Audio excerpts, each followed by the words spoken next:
hi to our viewers. This is Addison Shonland at AirInsight. It's December the 29th in the evening in Baltimore and mid-morning for Shannon in Tasmania. Shannon Wells is the Managing Director of Airlines of Tasmania. Shannon, thank you so much for making time to speak with us at the end of a crazy year. We're not quite there yet, but yes, thank you. Good day to all the audience, and yeah, nice to chat to you. So let's start off the conversation. Tell us about your airline and where you are geographically. All right, we're I'm in Hobart, which is the capital city of Tasmania, which is an island state just the south of mainland Australia. So, we're known as the Tassie, the Tassie Devil from the Warner Brother cartoons. That does exist down here. It's not quite as animated as they make out, but we're the most southern state of Australia. We're at about 42 degrees south latitude, and I operate a general aviation business out of Hobart, and we predominantly focus on tourism and flying training. Okay, and going to your website, I see you have an eclectic collection of in your fleet. Yes, we do. We have a few different types. So that's, I guess, the nature of what we are. Is Tasmania is only 500,000 people, and Hobart's 200,000. So there's no mass, I guess, aviation sort of hub in Tasmania. So we have a lot of different aircraft which specialise in different sort of roles. So we have a Cessna 172s, which we use for predominantly flying training. And we've got a mixture of S models, Ps and Ms. We're sort of retiring the Ps and Ms and replacing them with S models as they come up. We have Cessna 206s, which we've got 3 of them, and we've got the old trusty G model, which is a reliable workhorse, and this is used both for our commercial flying training operations. So when the students start to finish their commercial license, they graduate with the Cessna 206, which is a great aircraft for flying training because it is a sort of a realistic aircraft where students might get their first job in. But also we use this aircraft for tourism and for air work as well, and I'll get to tourism later on. We have 3 Beechcraft Duchesses, which primarily just used for instrument rating, and Tasmania is sort of unique part of Australia is we do get weather down here. We do get IFR weather. We do get icing. So you come down to Tassie learn to fly. You certainly get you get your wings. That's for sure. We have Britain Northern Islanders, which we use for tourism. We have Piper Navajos, which are used for charter and air work. So that can be aerial photography, laser scanning. We've had Navajos flying around Southeast Asia. Brother Tango India has been in Malaysia a few times and done LiDAR work over there. And we have 2 Cessna Titans, which are used for small capacity RPT or Part 135 operations, as they're called in the States. So that's our fleet, about 18 aircraft all up. And yeah, it's a bit of a mixed bag, and unfortunately, it's difficult to consolidate, but because we have to be a jack of all trades down here, with 1 minute we're doing charter flights, and we're doing RPT, and we're doing tourism, and not really big numbers. We're only generally talking 6 or 7 passengers. It sort of keeps our fleet a little bit more diverse than what I did like. So Shannon, tell us about one of the reasons that I reached out to you is because I saw one of your tweets about the ongoing open again, closed again tourism with COVID. So which led me to think about my next question really. What are the challenges of running your business to these days? Look, Australia's done comparatively well. I mean, we don't have COVID in Tasmania. We haven't had COVID in Tasmania for about 6 months. So I feel for you guys in the States and other parts of the world are really struggling. The Australian government, in particular, the state governments, have been quite militant in how they handle COVID here. So Tasmania was shut down completely from everywhere else in Australia from about March. and then we had lockdowns within the state, so we couldn't even come up in parts of the state sort of during Easter, so April, May. So, and working from home and school being shut. So when March happened, we were refunding. I made a decision that we wouldn't hold over credits, we'd give refunds. I just couldn't. I couldn't personally sort of be comfortable holding flight credits for 12, 24 months. And I guess we're in a position financially where I could afford to do that. I guess a lot of airlines can't do it. A lot of companies couldn't do that. But I thought, well, yeah, we should be able to do refunds. So we had pretty horrific March and April cash flow wise. But this federal government introduced a program called Job Keeper and Job Seeker, and they basically paid me a proportion of the salary to keep my staff employed. And that was pretty well a lifesaver. That went for 6 months, and we were getting, I think it was about $750 a week gross per staff member I kept on the books. And to be honest, that's pretty well saved most of our business. We would have had to have massive layoffs and shut down completely, but we were able to keep the doors open. But we weren't getting much flying. So because we're in tourism and where we fly we fly right down the bottom of Tasmania. So it's a bit like the New Zealand version of Milford Sound. We fly to a place called Bathurst Harbour, Melaleuca, which is a 7-day walk to the nearest town. This is part of the reason why we have islanders. The runway is only 480 metres long. So we can't bring a Metroliner or anything like that. We're a Twin Otter. Twin Otters and Islanders are about it. I don't think we actually don't think it's just a caravan can get into that runway there, but we are starting to crunch the numbers on that. But basically, our tourism business shut its door. The government actually closed all the national parks, which was somewhat surprising. I was going to think that being 7 days walk from the nearest town, a pretty safe place to be for coronavirus, but the government still closed the national parks, so we were completely decimated, and refunds were going through the hill. But once we started to open up internal restrictions sort of in September, what we noticed that Tasmanians couldn't go anywhere, so they holidayed at home. So we changed our strategy very much to focusing on the Tasmanian market, which is still 500,000 people, which is enough, a good number there. And we were sort of saying, look, you've been to Bali, you've been to Fiji, but have you been to southwest of Tasmania, or have you been to the Flinders Island, which is an island between here and Melbourne, or King Island, which is another island between here and Melbourne? And so have an overseas holiday in Tasmania by not crossing the border. And that's actually got some traction there. So we actually got a lot of people say, I'll go to southwest Tasmania one day, and we were putting full-page ads in the newspaper, which the local media were heavily discounting the ads. So there's a lot of togetherness, I guess, in the state. Let's all back each other and support ourselves, and we really bounced off the back of that. So we've actually had a reasonably good year for tourism with the borders being shut. And that can only go on for so long. But what's happened now is that the borders opened back up internally, still not overseas, but the internal borders are opening up. And there's been a little outbreak in Adelaide, and the state premier shut the border down straight away, and we had people booked on flights and then had to cancel. And then Sydney's just had another little outbreak, and the premier within the day said, right, border shut. And I think I've lost so far 120 bookings from that, because this is now January. This is our busy period, and people are wanting to come to Tasmania because it's, again, the city people can't go overseas, and we've been spending money in advertising saying, come to Tasmania, and then this happens. And I guess that's part of our problem with our states being, I dare say, a bit militant in how they're handling the borders, is that there's no standard federally as to what's a hotspot and what's not. So what Melbourne might call a hotspot, Hobart might not call a hotspot, and Darwin might call a hotspot, and it's bouncing around with these borders, which are opening and shutting, which is just causing absolute chaos. Because it's not a unified approach. It's the state premiers sort of acting on their own things, and it's almost been seen as political.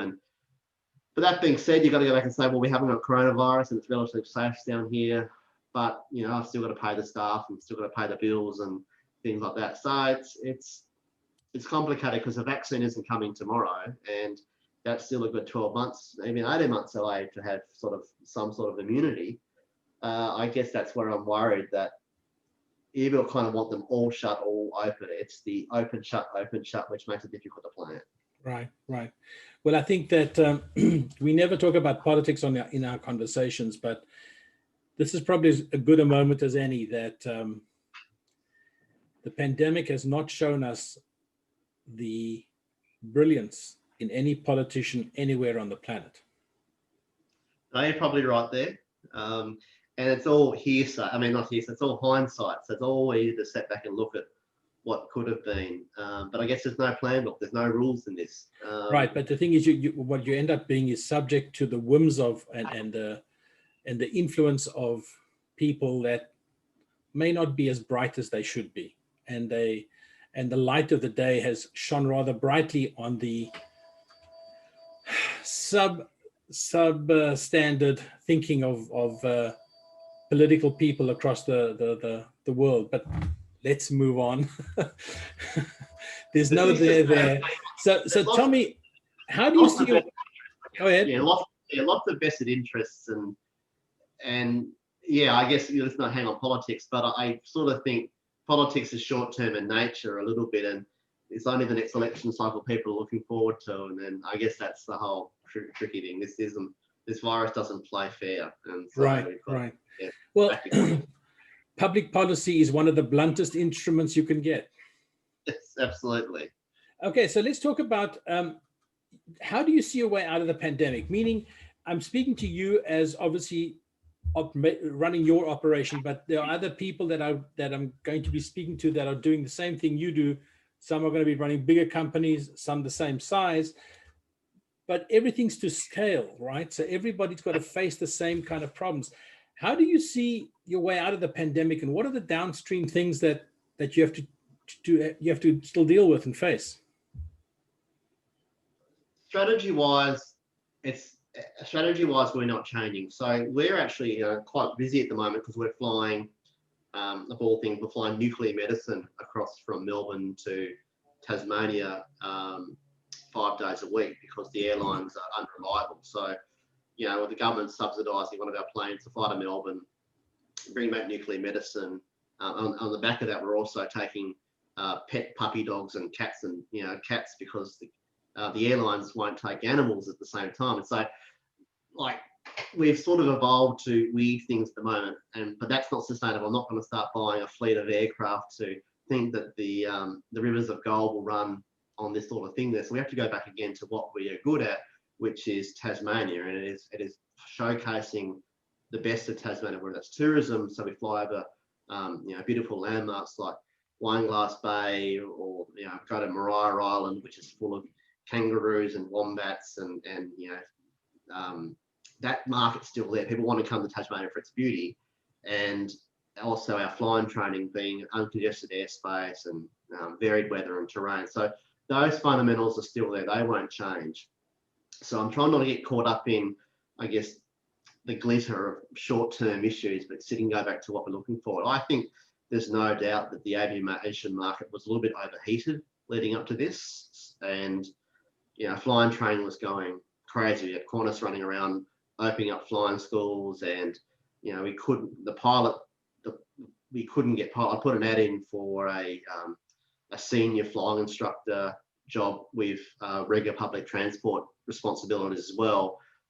So a great GA, it's sort of your last GA job you want for in the airlines, and I wouldn't get any applicants because everyone had work, and 12 months before. Well, if I put the same ad up now, my probably inbox would explode. So I think there's been a complete cycle, which was in the aviation industry that's sort of had to take a bit of a circuit breaker. And okay, this is a terrible way to do it, but aviation goes up and down. I think Alan Joyce said on a webcast I listened to not long ago, there's a boom and bust every 7 to 10 years in aviation, and that's not new. And this is just another one of those circumstances there. So we got some challenges ahead, like you mentioned earlier. Our fleet's too diverse. We have to start bringing turbines into the fleet, or electric aircraft, or whatever the next generation is, because nav gas is getting more difficult to get, and it's getting more expensive there, and I guess passenger needs are changing, and I think we can win all the environmental rewards we want through having a green waste bin out the front of our office or something, but at the end of the day, we're flying aircraft with leaded fuel. It's a bit hypocritical. So we got to look at some of the challenges ahead of I guess fixing aging aircraft, and I've got aging engineers, and we need to look at some of the next generation of aviation. So, but it's still going to be Tasmania. It's still a beautiful place. That's our focus. It's still Tassie. How do we explore it the best way possible? Well, I'll tell you what, at the words wine glass bay, you had me. How do I get there? Yeah, that's exactly right. And Tassie, and this is the thing, I do a lot of work with overseas agents through Australian Tourism Export Council and promoting Tasmania. I think I'm so lucky to live here. This is, I wouldn't want to be anywhere else in the world. And we're not the Great Barrier Reef, we're not Uluru Ayers Rock, we're not the Sydney Opera House and the Harbour Bridge, but we've got our own special sense of Tasmania down here, which is what the whole world to come see. So you actually touched on something interesting when you started talking about the fleet challenges. My next item was, do you see a need for any fleet changes? Your thoughts on electrical and hydrogen? I don't know much about hydrogen. That's the flavor of the week these days. Yeah, I've heard. I haven't looked a lot into it, but my eyes have mainly been on the electric thing. I'm really excited to see what these beavers are doing, and the caravans are watching them with the electric engines. I think that's where it's going to go. I thought our saver would be diesel. That's when we started looking about 5 or 6 years ago. We thought the diesel was going to be the be all and end all, but that sort of fell over. I guess that's just not where we went. So we're going to look from like Cessna 172s, they still make them, they're still around, they're a great aeroplane. Do we replace a Cessna 172 with a 2-seat electric buzz box, which costs $5 an hour to run? That's a tricky one, because I feel, or sort of our philosophy is that we want to train people to fly in aircraft which they will realistically fly in a job. And a Cessna 172 is such a worldwide aircraft there, which it's got so many parallels. It'd be hard for me to change that training level. If Cessna bring out an electric version of 172, sign me up. I'll be right on to that. So that's probably where we're looking.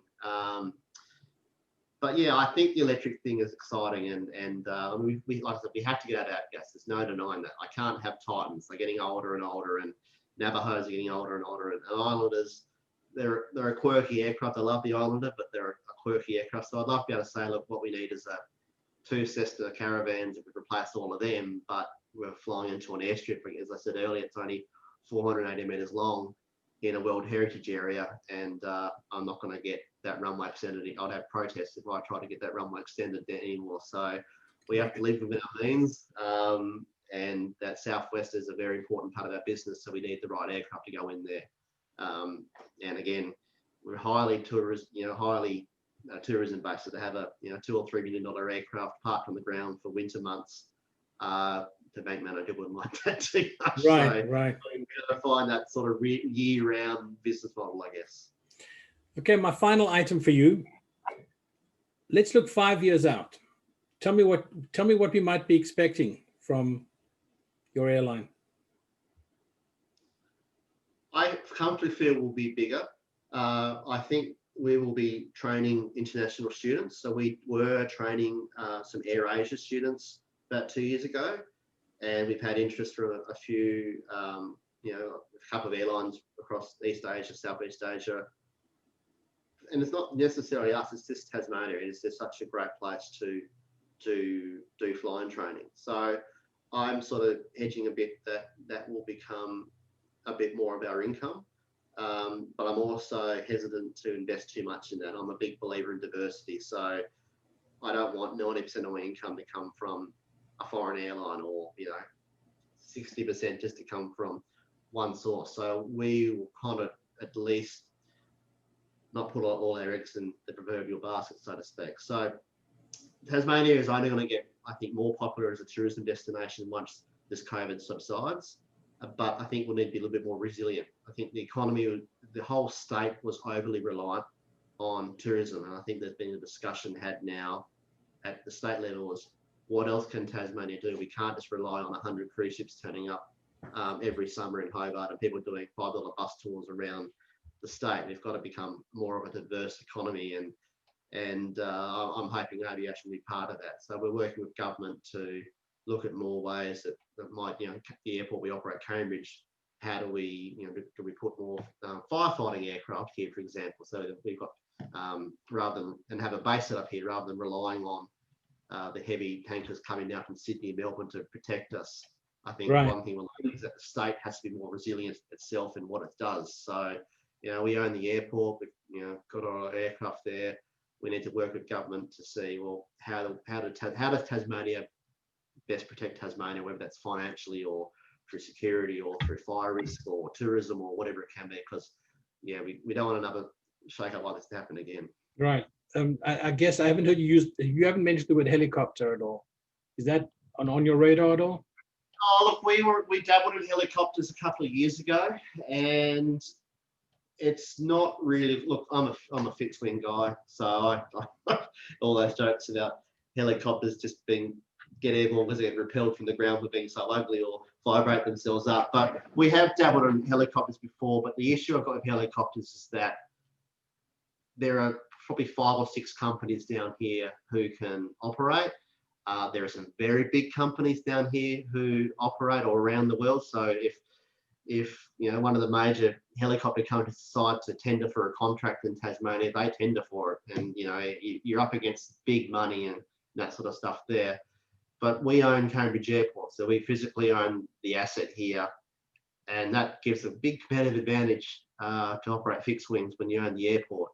So we certainly welcome other people to operate here, but a helicopter business, I guess, is a bit easier to open up in competition to, all you need is a bit of a paddock and some handlers and you've got yourself an operation there. So I wouldn't really be rushing back into helicopters, and we try and just keep good relationships with the companies around here. Because if we do tourism, for example, and I deal with an agent in America or somewhere else and they want to fly 3 people by helicopter to, Cradle Mountain or somewhere like that, then I pick up the phone and speak to the 4 companies around here and get the best price and just, add a 5% margin or something or whatever is the case there, and that's the tour. So yeah, I wouldn't rush back. The only exception would be helicopter training. There's no real ab initio helicopter training program in Tasmania of any scale. So possibly would dabble with that, but again, it'd be a partnership thing because we've got the authority to teach what's called a diploma of aviation, which is not an aviation rule, but an education qualification. So that's a lot of paperwork that Canberra makes us go through. So we could leverage off the back of that and sort of use our education certificates to work with someone else who's delivering the aviation helicopter training, if that makes sense. So that's maybe, it's a very, very big maybe where we'll look at for those hideous rotary things. Shannon, thank you so much for your time. My pleasure. Appreciate it.